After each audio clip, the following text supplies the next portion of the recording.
Welcome to another podcast of the Creative Future Now by Innovatology. Innovatology is your one-stop shop where we decode the latest innovations and technologies to the most simple, comprehensible ideas to use in everyday life. Every week, we invite some really nice guests to go into detail of specific topics. Um, Together with myself, Cedric, being a co-founder of Innovatology, and Marie. today we're joined by someone who we met like 1 or maybe even 2 years ago in the Google headquarters in London, where we discussed a platform leveraging AI. But I'll let him introduce himself. So, Scott, tell us a bit more about yourself now. Well, hello. And just for the audience, these guys in the back end are hilarious, by the way. I'm having a good time already.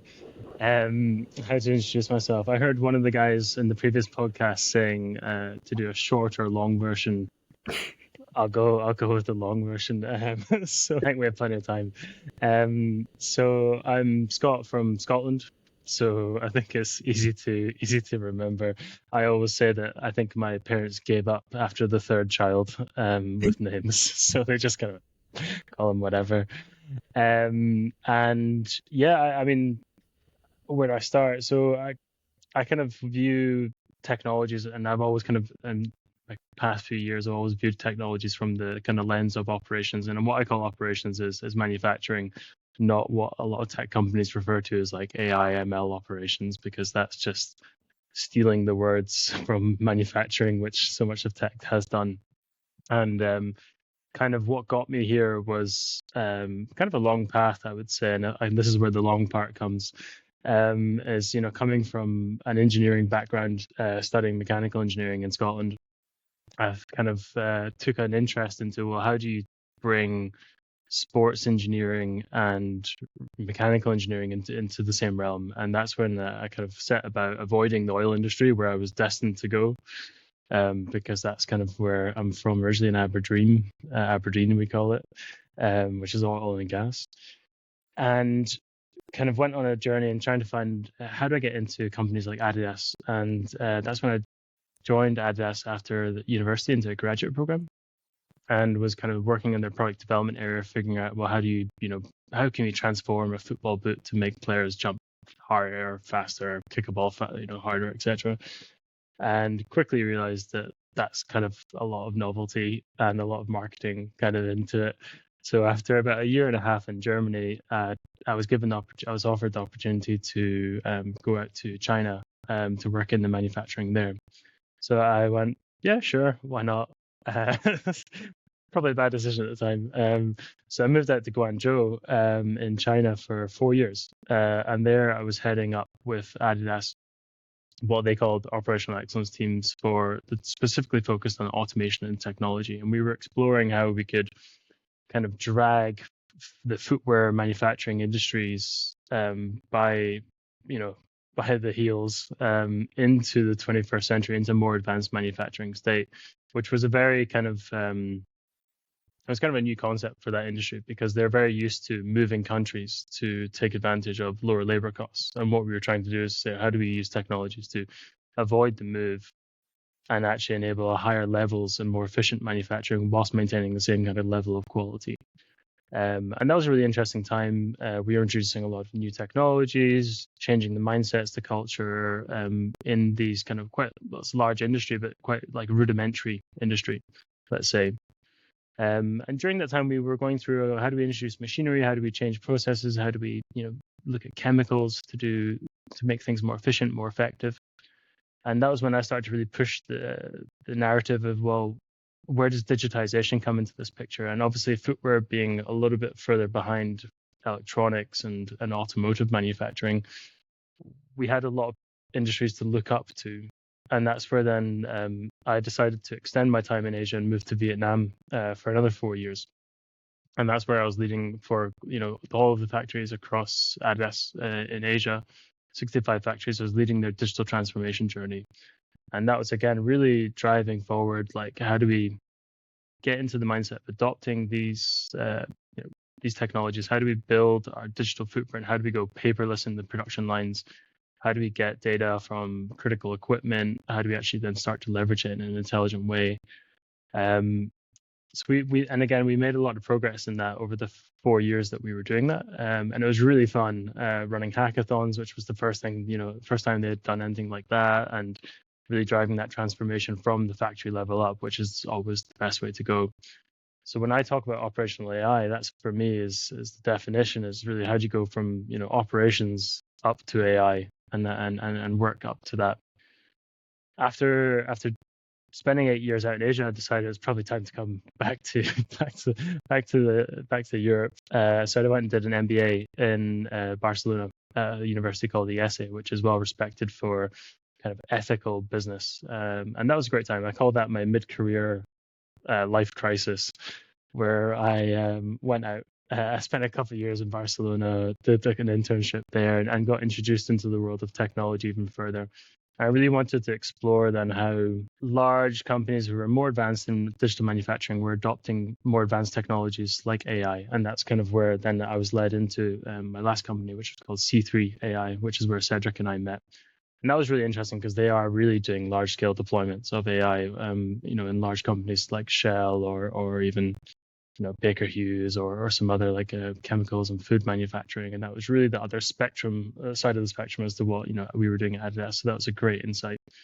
And I've continued on this work now into my most recent company. It's called SoftServe. I could probably talk about SoftServe a lot more in another day, but I'll stop this long introduction for now. I mean, it was an expansive introduction, but I think Yeah. I already learned so much more. I can't believe like you spent 8 years in Asia. Like before we go into the digital transformation, because recently I went to the Middle Americas or like South Americas, depending on who you might ask, like Ecuador, Colombia, where they were also, let's say, adopting our digital tools.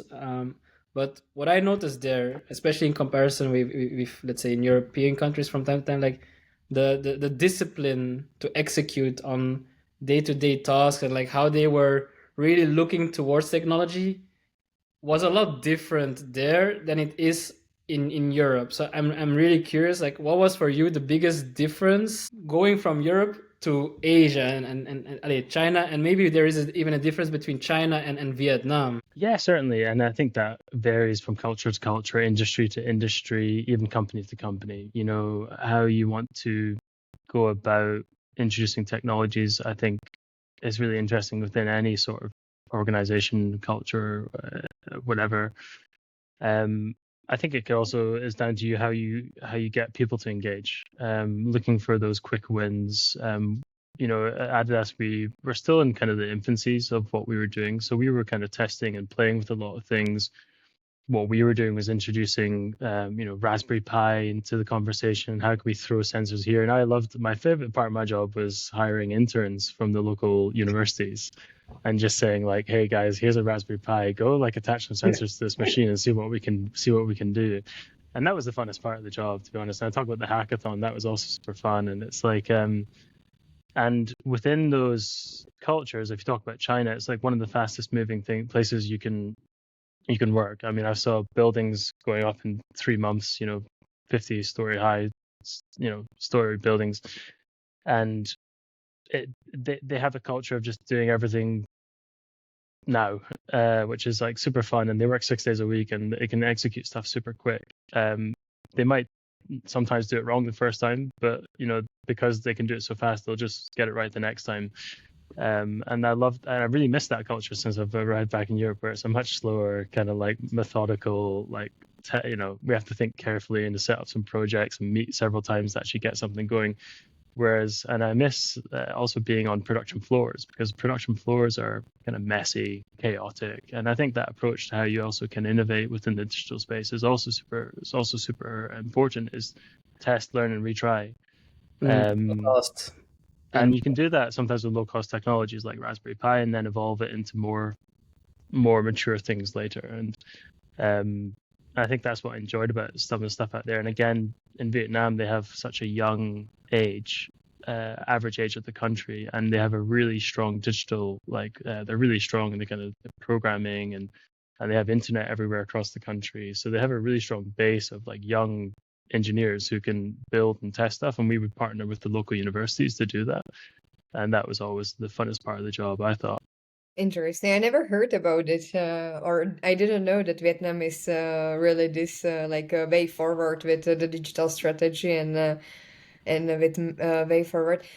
I have also a question about your career because it's definitely comprehensive from your introduction. But what do you consider as the biggest achievement in digital transformation so far until today's day? Well, I think the work we were doing at Adidas was significant. I mean, really going from nothing as a kind of strategy to really developing that into a full-fledged like roadmap that we had built out for, and it's still running today, which I'm quite proud to say. I caught up with some of the colleagues not so long ago, and they're still working on some of the stuff that we had prepared and had said, okay, this is what we should do even after I was leaving to do the MBA. You know, this is the roadmap that we have to build out. And I think the great thing about that was more the kind of the ecosystem that we had to build. And as I mentioned before, we were looking at other industries and saying, well, you know, how does this work in our industry? The problem about footwear, or you know, making footwear, is I say it's the hardest thing to automate in the world, because I say automating an iPhone or a car is easy, but with a shoe, you have a left, a right, 12 different sizes, and the colors and materials are changing all the time, and you can't get it into the right position. And even for one shoe, it can vary in like 1 to 2, 3 millimeters. So always try the shoes on in the shop and try another one if it's not fitting, I say. But it's a hard thing to automate, and that also then means that when you're looking at a digital transformation strategy and you're looking at it for your company or even your industry or even the location you are, you have to customize it. Like, you have to really think, okay, well, that's great that those guys are doing that, but that doesn't really work for us. And we had to start with that kind of initial kind of research and understanding what is available to us. And we went about testing and using technologies and using the ecosystem of suppliers that we had in Asia to figure out what worked for us. And we did a lot of really cool stuff. We were looking at, you know, AI vision systems. We were looking at AGVs. We were looking at robotic systems. We were doing quite a lot that was not just for the sake of automation, but also for the sake of sustainability, saving a lot of materials, saving a lot of glue, helping keep people away from dangerous processes. And that for me was like the scale of what we were doing across the 60 odd factories that we were working with was significant. And I was really proud of that work that we did. And to hear that it's still going today is just great to have a legacy, I'd say. Yeah, I think it's always impressive when you see that your legacy still lives on after you, right? Like those are also usually the things that I look after, like that even when you leave somewhere in a role, that there's the legacy that you leave behind, and that it just continues. Like some things might change, but at least the North Star to what they go to is still the same. And I think what triggered me as well was like in Asia and China, like the mindset is more of action. And I was just reflecting on that because I think Marie would really fit well in that kind of culture where like you just start, and like when something is asked, like you just start and start taking action. So Yeah. Marie, maybe Asia for us might be a good destination because you like action a lot as well. What I always liked when I was in China was, you know, people always say like in China they're copying other people's stuff or faking other people's stuff. What they sometimes refer to as a re-innovation, where they just re-innovate on top of what other people have done. And but by the time someone tries to come and contest what they've done, they're already 5 iterations ahead, which I always think it's a very novel, I mean, interesting approach. You could question the ethics of it, but it moves faster, right? Definitely, and I recognize that as well.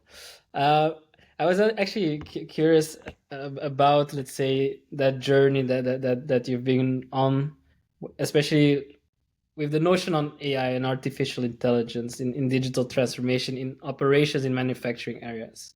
Like, how do you see that AI is effectively having an impact there? Like, what are the tangible examples where artificial intelligence is really adding onto the manufacturing life cycle? Yeah, well, again, looking back to the title AI operations, it's operational AI. What I like about AI is it has the potential to enable operations teams to behave fundamentally different. So we know that AI enables us to do essentially three things: predict, optimize, and prescribe, which I have coined the phrase in the past 2 weeks, pop. Whether this catches on or not, we'll see. I But hope for that, you it will. yeah, exactly. But for me, that the first part, which is predict, if you look at operations teams are always firefighting. You're always catching up with what happened yesterday or 2 days or a week ago. What we want to do in operations is, it may sound funny, but they probably, as much as they love being in the firefighting phase, they desire a very relaxed and chilled lifestyle. They love to set up operations and just let it run. That's the dream. So what predicting enables you to do and what AI enables you to do is look through all of your historical data and be able to recognize patterns and be able to then predict what is coming your way. So you're able to look down the line into the future and say, in 2 to 3 days' time, this machine might break. In 2 to 3 days' time, I need to manufacture this much product. In a week's time or a month's time, so that is where AI comes into operations to transition you from a reactive state to a proactive state. And once you've made that prediction, then AI can then step in again and enable you to optimize the outcome. So you can say, well, how much do I need to what's the optimal settings that I need to apply to this machine to achieve the outcome I need? What is the amount of inventory I need to hold to achieve the desired outcome? And that's then the optimization phase. The final one is even better because you're starting to not rely on the knowledge experts within the organization. You can capture the people who are experts within industries, manufacturing, and you can capture that knowledge and then use the AI to prescribe the knowledge. So, okay, this machine is going to break down in 5 days' time. This is what you need to do to optimize that outcome, and this is what the actions are that you need to take and when you need to take them. So that's that prescription phase. So that prediction, optimize, and prescription is super critical and you can apply that across operations, whether it be supply chain where you are, Cedric. It could be within the manufacturing. It could be for working with machines. It could also be, how you do production scheduling, for example. So there's a large variety of places that you can actually apply that methodology, and that's where I think it becomes quite interesting because you're changing the way that operations then starts to behave. I have a question regarding your current position with SoftServe. Is it that you are doing consulting to the different companies, that it's more like variety of the companies that actually are interested in the industry solutions, or how does this work? So technically, SoftServe are an IT consultancy. I didn't really know that before I joined, because I've always been kind of against consultancy. I always say it's con and insulting put together, consultancy. But yes, technically as a consultancy, the way that I see myself is in my role is I'm able to speak the language of the operational teams and understand the problem statements and the value that can be extracted from what they need to achieve, and then also be able to help translate that into what an IT strategy or IT solutions could bring. For me, the process is quite clear though, that we do not start with a hammer trying to find a nail process, in that we have a technology and we're trying to find a problem. We really start with the problem first. We define the problem, we understand it, if it's actually going to add value to the operations, and we then work our way backwards and see what is the technologies that are relevant or right to actually solve this problem, and then we can actually start to then build those and do it in a, we talk about agile fashion like we did in China. How do we get a POC up and going or an MVP to get that resolved? And that's where I kind of see myself as not consultancy, not IT, IT conversions, I think is often what it's referred to. The main reason why I ask is what do you usually apply on your clients or the companies when they come to you that they want to do the digital transformation of a specific issue? is there some method or something that you do as the first, like they come a bit to you that they want to do the digital transformation? What is the first thing that you usually do when they come to something practical? Well, probably first of all, understand what the strategical goal is from the top of the organization. Is that, are we trying to improve our delivery and customer satisfaction? Okay, well then we work backwards from that or work down from that. Is it that we want to increase the capacities of our facilities? Is it what we want to reduce our cash flow, or like reduce our free up cash flow? There could be a multiple statements that we're trying to look at, or problem statements that we're trying to address.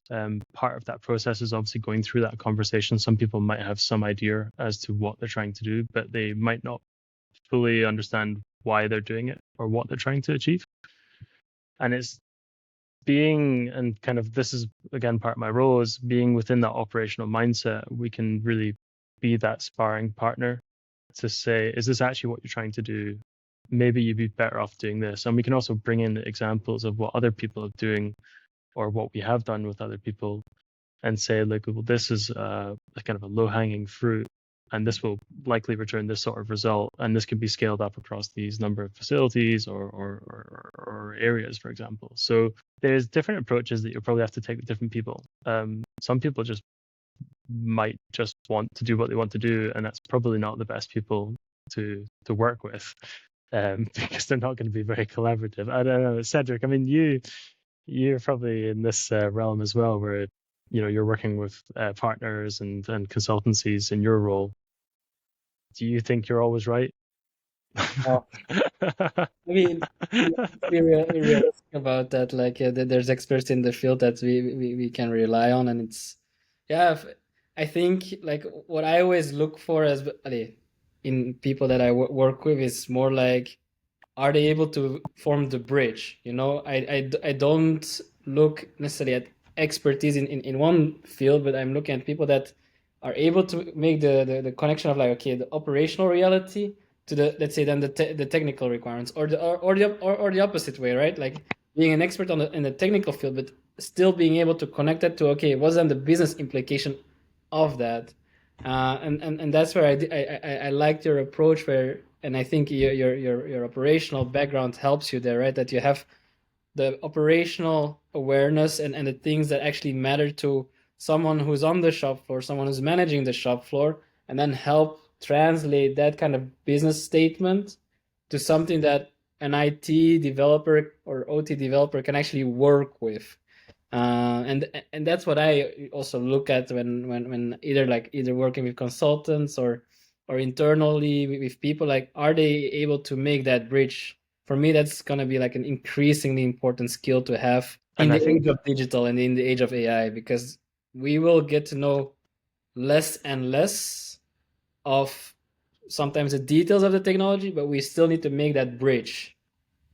100% correct. And really, I'm very reluctant to get started on a project unless I've actually spoken to the people who are at the coalface, who are actually will eventually use that technology, and are the people with the real problem statement. So, the reality of when you start talking to someone who is performing a maintenance task or actually doing the scheduling of for a production, or running a machine, when you actually go talk to them directly, it's a very different picture that gets painted to what you might have been communicated from like a middle level or a cross-functional team. um, so for me, it's always critical to go talk to those people. And when I was living and working in China, like, I made my pretty good effort to learn Mandarin so that we could go talk to, because the best part was doing Gemba walks and walking through the factories and being able to question and talk to the people on the production line. My Chinese got to a good enough level to do that. That's Not like impressive. not into some depth. The highlight of my Chinese Mandarin was talking about Scottish independence with a taxi driver. I always say, I don't know how I did it, but I think I'd had a few beers. Nice. Very cool. But I think grounding any assumptions to the shop floor is always critical, before you get started with the project, because then you're not really taking a true agile approach. You're not going to end up delivering the results that are necessary. No, definitely. And I also really like the approach of, let's say, or like the definition of AI is like helping us to go from indeed the reactive mode. Because I mean, I see it here every day as well. Like there's fires to fight almost every day, almost every minute. But to leverage AI to make us go from that reactive state to a more proactive state. And I'm wondering, like, because like I see it here, we still have a lot of leaps to make. But where would you see that? What's the evolution that you've seen in that sense with the companies that you have worked with? Like, have we really made a step up in industries, or are we still where we were in that sense like 5 years ago? I'd say a lot of companies that are even more advanced are still in their infancy. And I mean, I think a lot of people, and this gets thrown around a lot, technology, right? Like technology will solve all problems.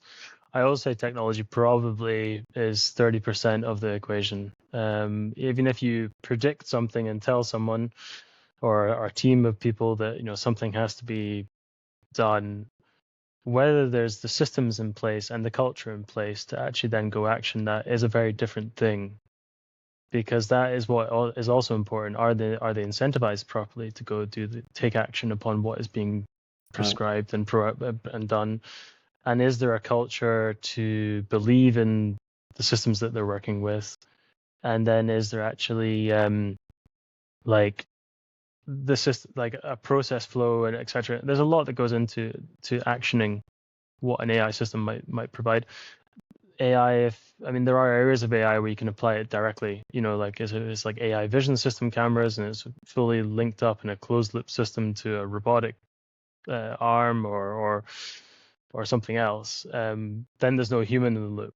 But these systems will have to operate with humans, and there will have to be kind of a back and forth. We don't necessarily want to rely fully on AI to do everything for us. We want it to be kind of like a sparring partner again, into how we work, and there will be an open loop. Most of it will be open loop, advising and working with someone to make to get the results they need. I would like to speak about the risks of AI as well in the operations, in the operation, which is also maybe goes hand in hand, reactive versus proactive. Mm. Are there any risks in like when we look at the operational AI where the people are, for example, really like leaving AI to automate things without double checking of a human, or are there any like risks for the current operations that we see that can be in the future really problematic? Yes, I mean, it's a very good question, especially in operations where safety is super critical.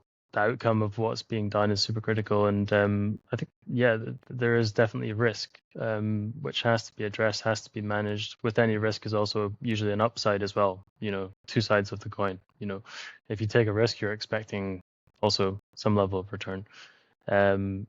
You can look at that probably. I mean, we're talking about AI now in two categories almost. You have your boring traditional AI, which is your regression models and how do you predict, and now we have our kind of shiny new toy, which is generative AI. And I think both have kind of different risks associated with them. But I think that open loop factor that I talked about is definitely always a safety blanket to enable someone to apply like expert logic to what is going on.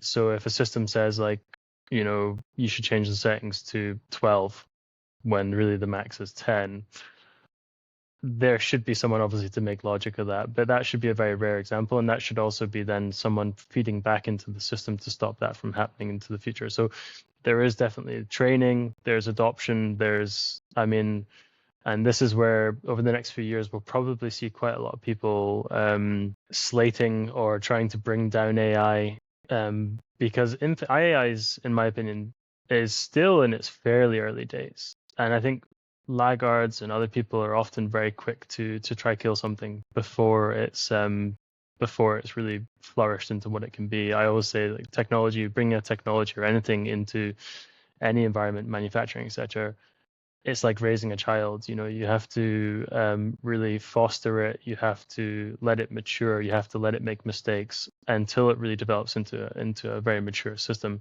And you have to protect that child in that period of learning, so that you let the right people test it who are more optimistic or in positions where they can have some risk without really facing then like a more critical situation where that's going to kill the complete project, because that is a digital transformation process where you're trying to make sure that there is success from introducing new technologies, and that's tricky. It is tricky, especially in large organizations where people are quick to say no, that doesn't work, and then that quickly when someone says that doesn't work, everyone else starts to reciprocate the same thing, and that's super dangerous. Yeah. Failures reciprocate a lot faster than successes do, usually. Exactly, and it's a shame, really. It also, how you are speaking about the AI, it seems to me that the engineers are currently a guts because like they are actually creating the AI and they're overseeing what the AI is capable of. That it's like that how you were also explaining, it's like a child. You need to foster it, you need to take after it, what decision it does, how does it evolve, etc. That the engineers are becoming the new gods of the AI as such, because they are the parents of the AI, let's say, and the business just navigating the parent how they want to see it then in the long run. I mean, yeah, and I think what we feed the AI. I mean, we talk about AI models and we talk about their food. Their food is data. And it's important that, same as a human hears something, they repeat it. You teach a kid something, they repeat it. An AI and a human are very similar. And I think, and what I'm seeing in generally across the data world at the moment is that, or across the digital transformation world at the moment, there's a lot of focus on AI models and LLMs and how do we bring these into production or into our operations and business. The conversation, I think, in a couple of years' time will be the adult in the room saying, well, what are we feeding these systems? And I think there will be then a refocus on, well, how do we get better data sets, and how do we um, get the right data into these models that they're behaving better as well. So, and that goes back to your point about risk, is that the better the better in, the better out. So we need to make sure that the AI models are being fed and trained properly as well. And are there any kind of known gaps in the data currently? Because, for example, like what I know that like AI, for example, in medicine, there is a gap that we don't have enough data on a women. So like, how can we make AI to make decisions about the body of a human to make some like process in the surgery? So when it comes to the operations, what are the gaps in data that might pose some questions or the risks currently? What do you see in your daily workload, etc.? So we're quite lucky in manufacturing because we get to talk to machines, and so machines are fairly simple beings that we can add sensors to extract the data. The data is usually, well, behaves. And the data is also customized to the operation or to that piece of equipment. So there's not as much kind of subjectivity, or like we can build the models fairly based off those simple systems. I think where external data becomes more apparent is more in Cedric's world, which is in the supply chain, where you're trying to get better data, or into the pharma world where you're trying to do research, is getting better data sets based off of information that either is publicly available or other corporations are producing. So you can buy data, for example. I have a friend at the moment who's actually working on a project to enable people to get better data, and I think it's going to be very interesting in a few years where that organization goes.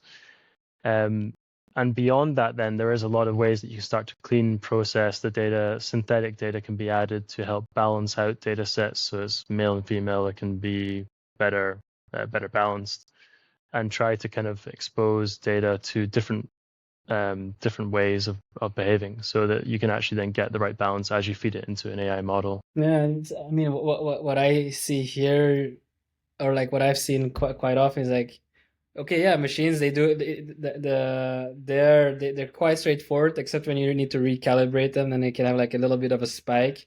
But besides that, they should be running consistently. But it's usually at like the data hubs, when it goes from the machine to, let's say, one system and then to another system and then to another, where you add context to that data. But then somewhere along the road, like, I don't know how it sometimes happens, right? But like, it goes into, let's say, your ERP system, but then it also goes to another system.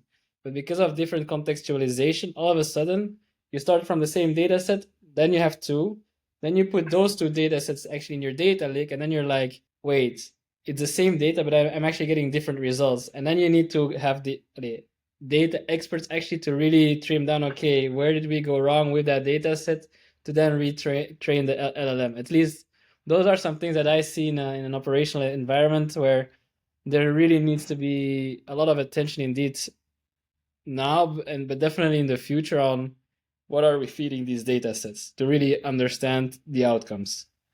Yeah, totally true. And I think this is then where we verge too far from operations into IT, and I get totally lost and have to rely on other people to make the responses. I won't get into architectures and data lakes and all this and federated data and all this sort of stuff. I'll probably Yeah, I'll probably get lost as well a bit in that topic. yeah, exactly. But I mean, Cedric, I mean, does your organization, uh, as much as you can state, like, do they rely quite a lot on external data as well as internal data? Like, I mean, majority, I would say, is internal. But we do rely for minor parts on external data, like market trends and things like that, weather data. But I think majority of our data does come from in internal sources. But it's then like how internally we have manipulated the data in the past, that I have seen that with, let's say, older systems, that we have digressed from each other. And now when we're trying to jump on the AI train, we're trying to refit it into that it's one data set to then move forward and take the uh, right conclusions out of it. I think the area I'm kind of most excited about since I joined SoftServe as late has been really how we start to bring all of this stuff together. So with NVIDIA, like everyone obviously talks about the GPU capabilities, which are fantastic. We work a lot at SoftServe on the Omniverse capabilities. And the really cool stuff about that is that they're really creating an ecosystem there where you can bring all of these elements together. So you can bring together AI models, large language models, CAD simulations. So you can take in, say, FlexSim, for example, and you can really start to then build and test out like physical simulations and virtual simulations all into one environment. And this is, I think, the next step is, once we have good data, we have good models, is how do we actually then kind of bring them together into one kind of, well, metaverse is one terminology for it. I'm not too convinced of that whole, maybe it is a good system. But what does that enable? And what some of the guys are working on in the robotics lab in SoftServe is really cool because they actually have some like physical robotics labs available in Ukraine and also in Poland. Is they're actually working on how they can actually control, say, robotics with large language models. So they can say, okay, to the large language model, pick up this blue cup, and built together with a robotic system and a vision system, the system can understand what it's being requested to do and actually then go and execute the task. And this then, for me, really starts to open up like a world of opportunities within operations and manufacturing, and how going from a large language model into like an AI model into then your actual physical operating systems becomes super interesting. And I think this is really the kind of the evolution that's coming after where we are at the moment as well, is how did these kind of systems all synthesize together to create like a compounded result. Yeah, and that's usually also the most interesting part, because like everybody wants to have like the end result when everything's already compounded. But right now we're trying to really fit in, like, how do we actually fit in the different parts, and we do it then by testing one part. But then, Mm-hmm. of course, since it doesn't have the other part yet, it's not achieving yet the result that everybody's like super excited about. But it's like trying to still use that momentum to keep them excited, and that's sometimes I think a challenge on its own. Like while you're building, keep people excited, because like the end goal, we will get there, but we need time. Yeah, for sure. It's a long journey. And as you said, like, I mean, especially in supply chain where you work, it's those systems can compound. You go from like demand forecasting is kind of, I always say demand forecasting is the start of the avalanche. If you get that wrong, the avalanche gets bigger, which means more poop, let's say, flows down the hill to the people at the end. But if you get the demand forecast right, then the rest becomes kind of exponentially easier. And then once you get your inventories right, and once you get your production schedule right, like it is, these technologies kind of impact each other. They're not running in silos; they're running in unison. And once those compound together on top of each other, you end up with what could be a significant result. But I think you're right in saying that most of us are focused that, how do we apply them within these silos at the moment, prove the results and scale them out and see kind of how that all comes together once it's scaled, because scaling in itself is one of the hardest challenges. Definitely. I have a question. I would like to switch a bit from operational and to No, more let's speaking. stay in operations. No, I'm kidding. Stay here. Yeah, exactly. And to speak more about you, Scott, tools that you are using on your like daily basis, something that really facilitate your daily personal or professional life. Something, for example, in your laptop, or something that recently really like made your life more effective than it was before. Well, outside of the Office suite, eh? Outside of PowerPoint and Excel. So yeah, obviously we use those tools quite significantly in our job, like Teams and Office and PowerPoint. Which, yes, I have to say I'm quite good on PowerPoint these days, which I'm ashamed to be. Um, but we do eat our own dog food, I think, which is right. I think that's the right terminology. Is that we are using Gen AI internally to get hold of knowledge quicker. So we're using that, and we're testing out ways to find information that's held within the organization. Soft Servers is not a small company; it's 11,000 people.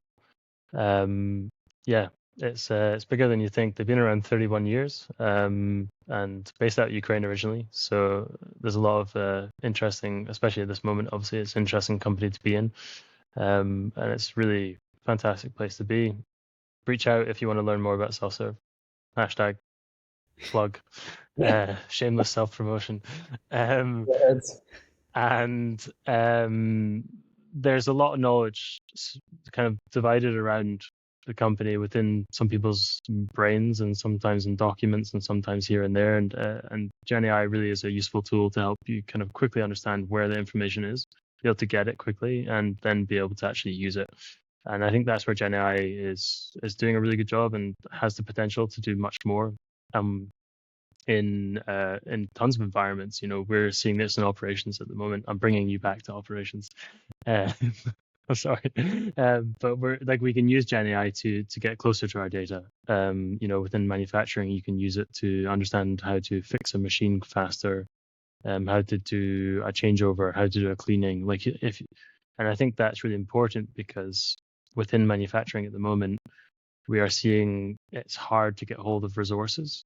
So we're seeing that the older, more experienced engineers that have been doing it for 30 years are leaving quite regularly, and their knowledge is going with them.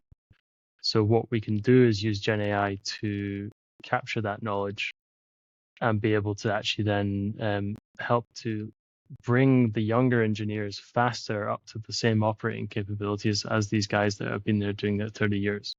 And that for me is not like an ROI that you can put a number on necessarily. You could try, but it's really that soft benefit, which is producing a lot of results. But anyway, going back to other tools I use, what else am I using? Well, I have then another question, the last from my side, and it's digital transformation in me triggers a lot about change. That you are actually like changing the atmosphere in the company, like that you do the digital transformation, like you are enhancing the digital tools that the company is, for example, using. And I have a question about this change, because change many times equals negative connotation in people, because people just don't want to get used to new softwares, new tools, etc. So is it what is like the most that people don't want to usually change into? Is it like the AI that they are usually scared of, and how do you overcome this change in digital transformation? Yeah, I mean, I think we're all, I think especially the older we get, the more we become laggards, right? Like I was quite proud of myself. I tried Huel for the first time the other day. That kind of like food replacement where you mix it as a powder. Yeah, Huel. That I tried that for the first time the other day, and I was kind of always a bit kind of like skeptic, too dystopian for my liking. But I actually decided to go for it. But I think I probably would have had it a while ago if I was a bit younger. So I think the older we get, the more we kind of get a little bit more where we have more scars on us in terms of like, being burnt by things in the past, and we become, I guess, more selective in what we apply our time to. Um, and I think that's what we see in digital transformation, is that often people are stretched. Taking on a new project is quite a lot of work. And you have to really make sure that you are able to make sure that it's worth it, right? There is a good ROI attached to make it worth the pain, and I think that is kind of one of the things that we see with digital transformation, is that people are quite skeptical to get started, but once they get moving and once you show early results, you can win a lot of people over. I can't remember your question anymore. But I'm just yabbering on about digital transformation now. Um, but in my opinion, yeah, I think that's kind of, it is difficult to win people over. I think what we see, especially within operations, because it is a particular area which they don't want risk. They're really busy doing their current jobs and firefighting. It's quite hard to drag them out of that mindset to do something different. And I find what really works well within that area is to come from their world, see things through their eyes, and also have the empathy to walk down onto the production line and understand. And the conversation changes a lot from being resistant to actually being acceptance. What we found, and this is an approach that we took at Adidas, was you can try top down. Top down works, of course. You can try bottom up. That's also a long journey. But the two of them together work very well. If you're able to gather insights from the ground level and communicate them up and bring that back down, and vice versa, you can achieve a lot. And if you try to tell someone this is the right way to go, they'll often do the opposite and try to do it a different way.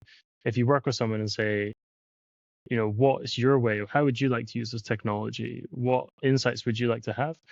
That baby becomes their baby, and they start to then grow that child themselves, and that digital transformation then happens in a more organic fashion.